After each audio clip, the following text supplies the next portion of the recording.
Bien, merci beaucoup. Merci, Monsieur le Préfet, de nous accueillir ici. Merci à vous pour votre présence lors de cette conférence de presse.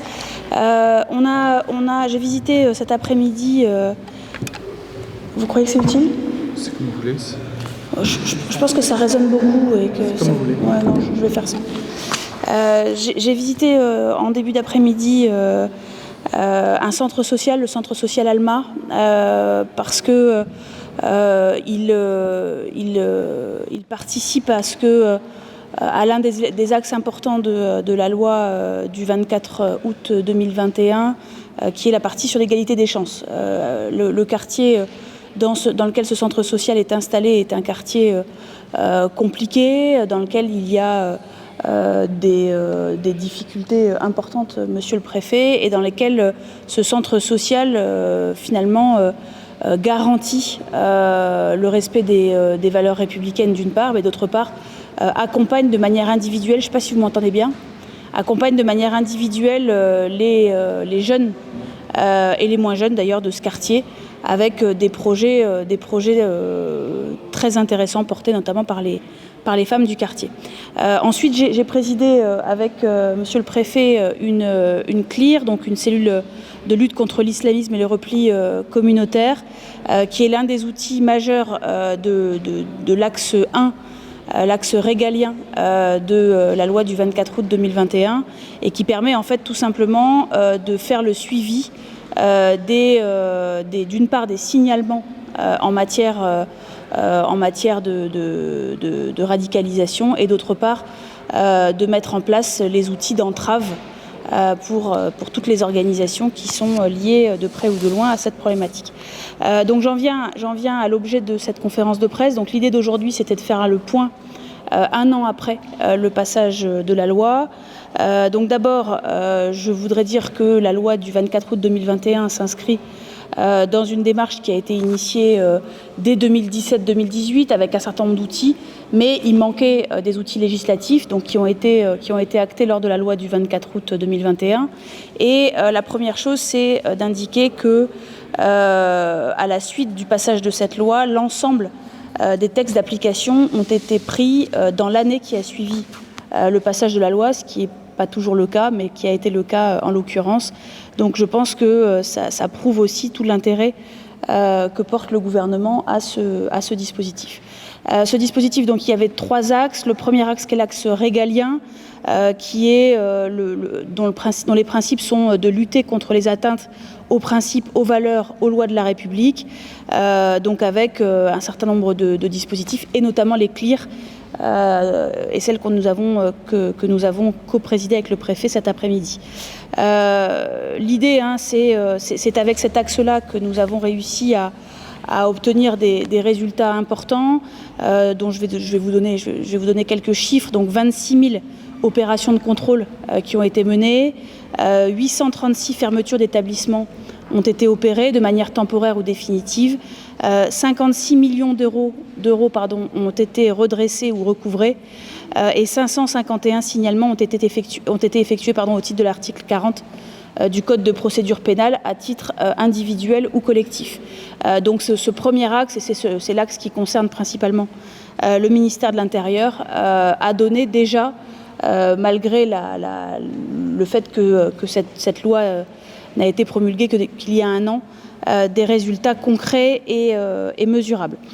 Et puis les 2 autres axes, donc l'axe 2 dont j'ai parlé, qui est un axe plutôt social, un axe d'égalité des chances, avec la concrétisation de la promesse républicaine, pour ne pas laisser le champ libre à ceux qui finalement considèrent que les lois, d'autres lois, les lois religieuses en particulier, seraient au-dessus de celles de la République.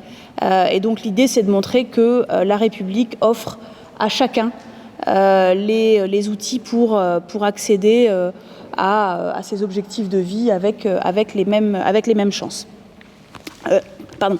Et puis le troisième axe qui concerne moins directement la conférence de presse d'aujourd'hui, qui est un axe dédié à l'accompagnement du culte musulman en France et qui sera évoqué dans les prochaines semaines par le président de la République. Donc le premier bilan, il est évidemment positif parce que la mise en œuvre a été rapide, qu'elle a donné des résultats très concrets. Il y a des choses à améliorer, donc notamment le fait que, et je l'ai dit en début de CLIR, monsieur le préfet, notamment le fait qu'il y a des disparités territoriales dans la mise en œuvre de cette loi, des endroits comme ici où les choses sont extrêmement efficaces, puisque ici on a par exemple une progression extrêmement rapide en matière de travail sur l'instruction en famille, qui est souvent la porte ouverte à une forme de séparatisme important, avec une baisse de 30% des instructions en famille ici dans le Nord. C'est vrai que l'idée, c'est aussi de se servir de ce qui fonctionne dans certains territoires pour le calquer ou pour en tout cas donner des outils à d'autres territoires qui ont peut-être progressé moins vite parce que parfois aussi moins touchés par la problématique. Mais en tout cas, l'idée, c'est qu'on a à progresser en matière de répartition territoriale ou en tout cas d'application territoriale de la loi. Voilà, donc l'idée c'est que on puisse continuer de manière active la mise en œuvre de cette loi avec là aussi un partage de bonnes ou de mauvaises pratiques en fonction des territoires et avec la mise en place de réunions trimestrielles que je présiderai avec les préfets pour voir justement et avancer concrètement sur la mise en œuvre des différents dispositifs qui sont prévus dans la loi de manière un peu plus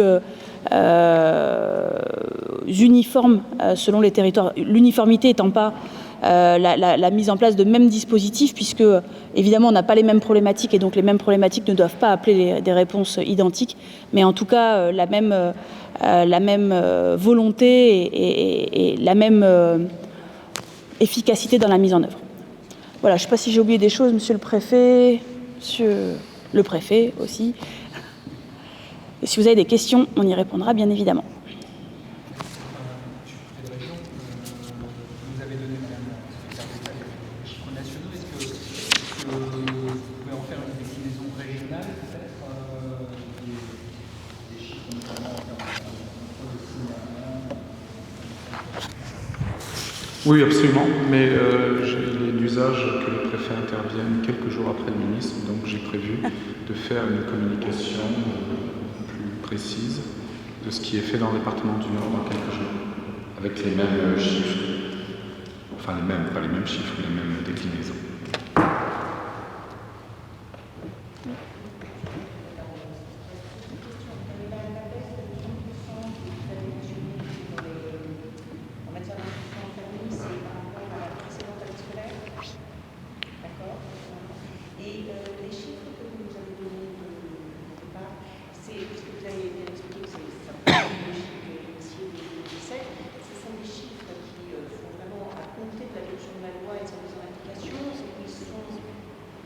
Depuis 2017.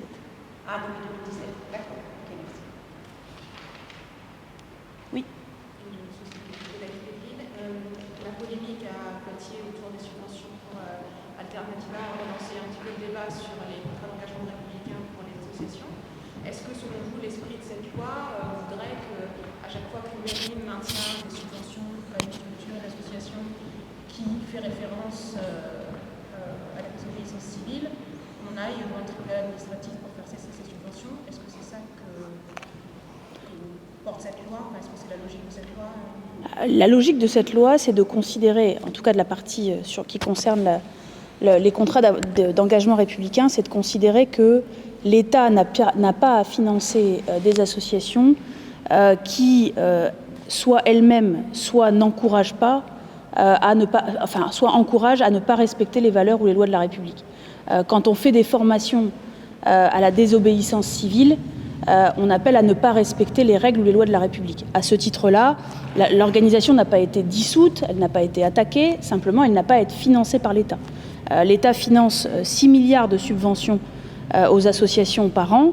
C'est l'argent des Français. Je pense qu'en ce moment, les Français savent à quel point on a besoin de cet argent public. L'argent public n'a pas à être là pour financer des actions en matière de désobéissance civile. Et là, il n'est pas question, pour ce qui concerne Alternativa, d'attaquer le fond des actions qui sont menées par cette association, que ce soit des fonds, que ce soit des objectifs environnementaux, sociaux, etc. La question est de savoir si l'État a à financer ou pas une association qui encourage à ne pas respecter les règles de la République. La réponse est non. C'est tout. Donc la question n'est pas d'aller au tribunal ou pas, c'est le préfet est là pour faire appliquer la loi, et la loi prévoit qu'on ne finance pas des associations qui encouragent à ne pas respecter les règles de la République. Si je me permets, il y a en réalité deux manières pour un préfet, je dirais, de déférer devant un tribunal administratif une décision d'une commune octroyant une subvention à une association posant problème. Il y a l'appareil juridique issu de la loi du 24 août 2021 qui est très clair sur ce point. Il y a une deuxième manière de prendre le problème qui n'est pas exclusive de l'autre, c'est une commune ne peut délibérer que sur un intérêt communal. Et donc le lien entre la désobéissance civile et un intérêt communal doit être démontré par la commune devant le tribunal administratif, ce qui est parfois difficile. Donc à la fois, l'ordonnancement juridique a été très enrichi par la loi du 24 août 2021, qui a été validée par le Conseil constitutionnel. Et en plus, la notion d'intérêt communal permet au préfet d'avoir un regard attentif sur ce qu'est vraiment, même si la commune a une compétence générale, toute délibération de commune doit être relative à un intérêt communal. Je ne sais pas ce qu'il en est en l'espèce, parce que je ne suis pas préfet de la Haute-Vienne, ou de la Vienne, mais je sais que dans le département de Seine-Saint-Denis, où j'ai eu le bonheur d'être préfet dans le département du Nord, il peut m'arriver de contester devant le tribunal administratif une subvention d'une mairie à une association, à la fois parce qu'elle sort de l'ordonnancement juridique très clairement défini par la loi du 24 août, parce qu'elle ne relève pas d'intérêt communal. Quand bien même la compétence d'une commune serait-elle réputée générale. Oui. Pour France Bleu Nord, pour revenir sur ce que vous parliez là, sur l'instruction en famille, notamment sur les disparités sur le territoire, votre réunion, par exemple, aujourd'hui, que ce soit concret aussi pour les habitants de la région, vous disiez il y a des disparités, alors ça c'est un point positif pour notre région, ça veut dire quoi concrètement pour que on se rende compte? C'est-à-dire qu'ici, moins 30% d'instruction en famille, c'est quoi? C'est sur la récente année, depuis 2017? Non, c'est sur l'année précédente. Sur l'année 2021. Ouais, tout à fait. Et alors, quels sont les points à améliorer alors, dans notre région sur cette lutte contre l'islamisme radical, si on peut s'inspirer d'autres régions qui ont des... Pour l'instant, je ne vais pas laisser le préfet répondre parce qu'il ne va pas s'auto-congratuler, mais pour l'instant, votre région est plutôt un modèle du genre. Donc, dans la lutte contre l'islamisme. Oui, radical. Même si, évidemment, il y a aussi du chemin à parcourir, sinon il n'y aurait pas eu de loi. Donc, tout n'est pas réglé en un an et loin de là.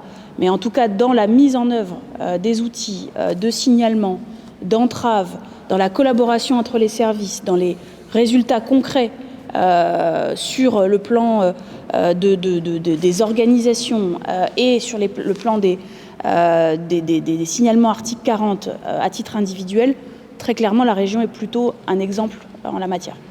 Un exemple, c'est d'efficacité. D'efficacité. Exactement. Pas forcément d'interpellation, parce que là, on est sur l'interpellation, on est sur des mesures individuelles, mais le cas échéant de dissolution, de fermeture. Il y a aussi un travail qui est fait par la direction des finances publiques en matière de financement de ces structures, etc. Donc pas trop pour l'instant, pour la région, d'exemples à prendre ailleurs.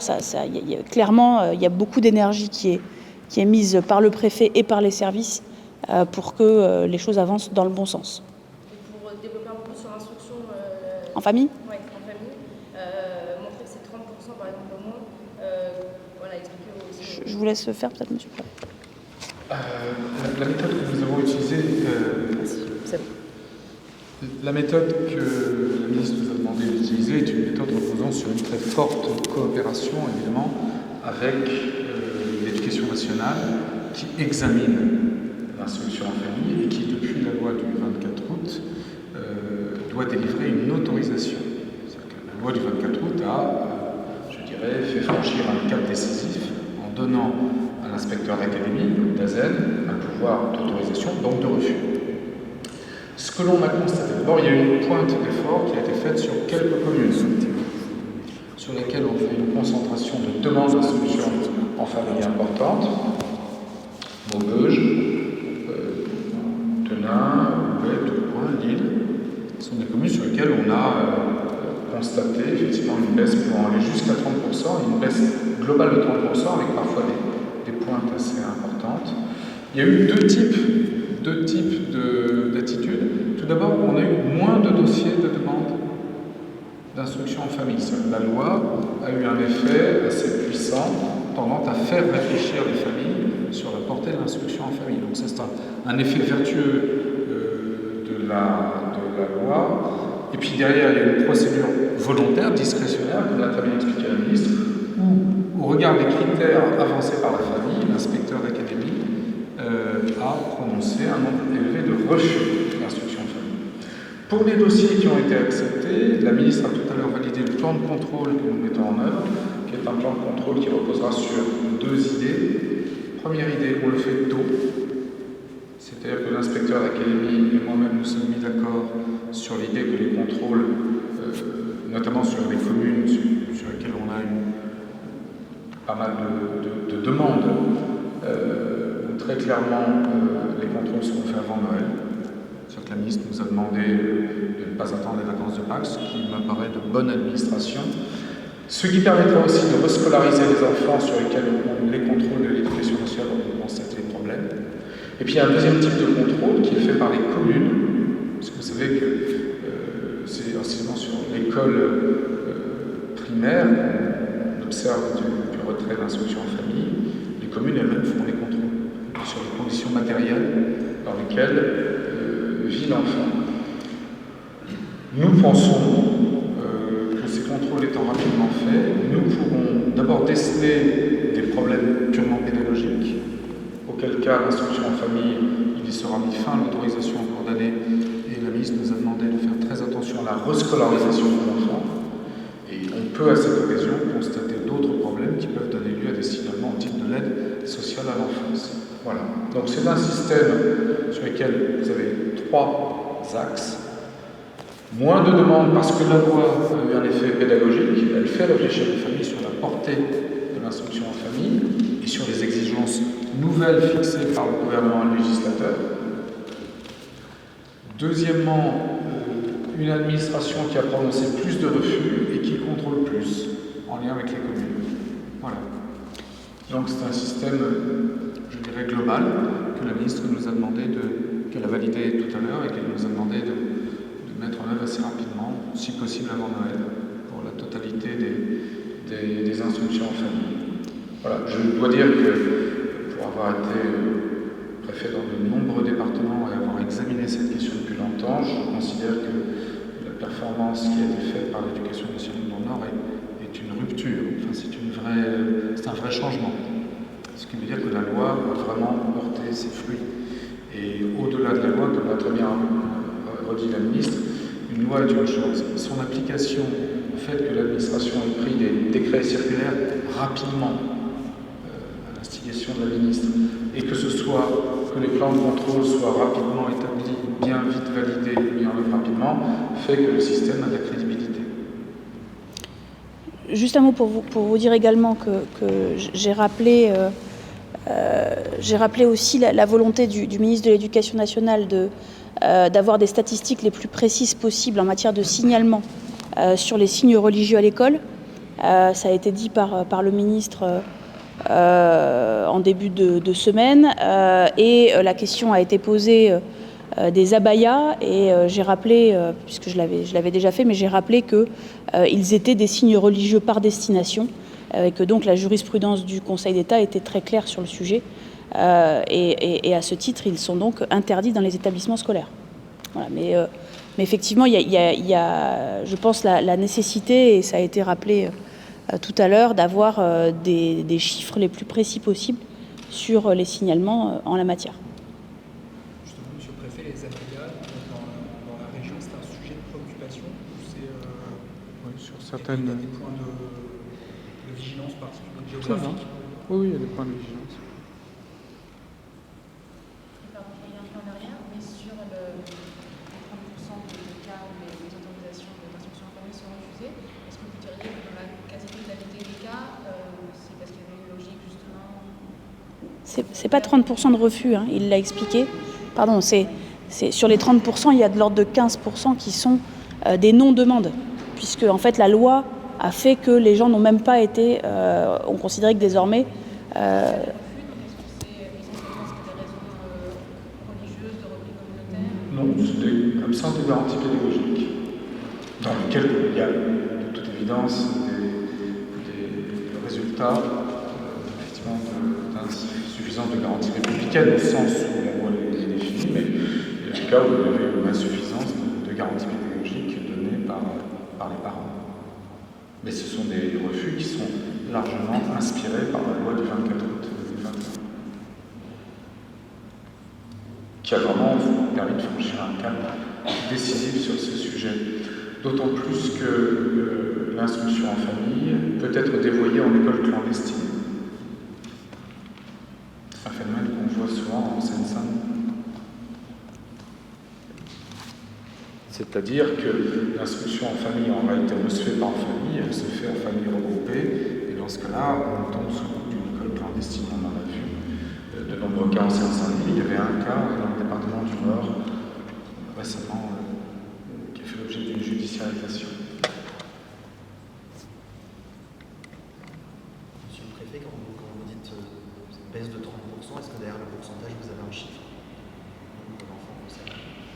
Derrière tout le pourcentage, vous avez des valeurs absolues, oui, absolument. Actuellement, vous avez 900, je parle sous le contrôle de Richard Smith, mais il me semble qu'on a 1000 dossiers d'instruction en famille. Il y en avait 30% de plus la dernière fois. Dans le département du Nord. Dans le département du Nord, vous avez aujourd'hui 1000 dossiers d'instruction en famille validés, qui seront tous contrôlés. Il y en avait 30% de plus l'an dernier. Je vous laisse faire la règle de 3. Dans 30%, donc il y a 15% de moins de moins, c'est ça? Enfin, Il y avait l'an dernier, en gros, 1500 élèves en instruction en famille. Vous en avez 1000 cette année, dans le Nord. Pour le passage de 1500 à 1000, vous en avez 200 qui n'ont pas redéposé de dossier. Vous avez 200, 176 pour être précis, qui ont déposé un dossier et qui ont donné lieu à un refus. Ça fait bien moins 30%. C'est une question qui déborde un petit peu du cadre, donc peut-être que voilà, en fait deux questions. La première, vous avez évoqué la question de financement et puis pas de question aussi. La région vient à nouveau de bloquer le versement du forfait annuel au lycée Averroès. Et à nouveau, vous avez Bertrand demande des explications au gouvernement et à l'État en disant que, quoi qu'il ait été désavoué par les avocats, que voilà, il ne se satisfait toujours pas de l'absence d'ailleurs, selon lui, d'explication du gouvernement et de l'État sur le financement de ce lycée. Donc voilà, je voulais savoir s'il y avait des contacts qui étaient menés, il y avait quelque chose qui pourrait permettre de sortir de ça, parce que là on est pas rentré dans le premier jugement du DA, deuxième, troisième état. Voilà, est-ce que c'est quelque chose? J'ai pas d'éléments sur le sujet, ça fait partie de mon portefeuille et ça fait pas partie. Je sais pas si Monsieur le Préfet veut répondre. Il y aura un contact avec le président de la région la semaine prochaine sur le sujet. D'accord. Donc on peut attendre Je n'ai pas l'habitude de raconter dans la presse mes conversations avec le président de la région. Surtout quand elles n'ont pas encore eu lieu. Surtout quand elles n'ont pas encore eu lieu. Mais c'est un sujet sur lequel, oui, effectivement, il faut que j'ai 2-3 éléments à apporter à sa connaissance. Mais dans un esprit de bonne coopération. Que les choses soient bien claires, de bonne coopération. Et donc, deuxième sujet, voilà, Seine, qui est actuellement en Belgique. Est-ce qu'on a un petit peu de... Évidemment, c'est loin de la justice belge, on est bien d'accord, Mais est-ce qu'on a un petit peu de visibilité sur un possible calendrier si la justice belge acceptait le mandat? Et sur la procédure ici, donc à ma connaissance, au cas où il soit ramené, c'est hypothétique, mais au cas où il serait ramené, sauf erreur de ma part, ça repasserait au juge d'instruction du potentiel. Voilà, si on peut avoir quelques éléments de calendrier et de procédure. Madame la ministre, si vous me permettez, c'est un sujet qui est doublement entre les mains de la justice, donc c'est très difficile pour un membre du gouvernement et a fortiori pour un préfet d'en faire le commentaire, mais vous avez actuellement une procédure judiciaire en Belgique, une procédure judiciaire en France, une procédure administrative en France. La procédure administrative en France ne peut intervenir qu'une fois que la procédure judiciaire est épuisée. Donc, dans un premier temps, le mandat d'arrêt européen a été contesté devant la justice belge, qui doit se prononcer. Il n'y a pas de délai affiché. Et il y a ensuite, si le mandat d'arrêt européen n'est pas contesté, il sera remis à l'autorité judiciaire française. Et après, c'est le juge de l'instruction qui décidera s'il poursuit ou si la procédure administrative doit être mise en œuvre. Si la procédure administrative doit être mise en œuvre, elle a été confirmée par le Conseil d'État, c'est-à-dire par la juridiction souveraine de l'ordre administratif. Donc, si la procédure administrative doit être mise en œuvre en France, il y a toutes les raisons qu'elle soit mise en œuvre, sous réserve de la reconnaissance par le Maroc de sa nationalité. Mais le Maroc ayant déjà reconnu sa nationalité, il sera réinterrogé sur la question.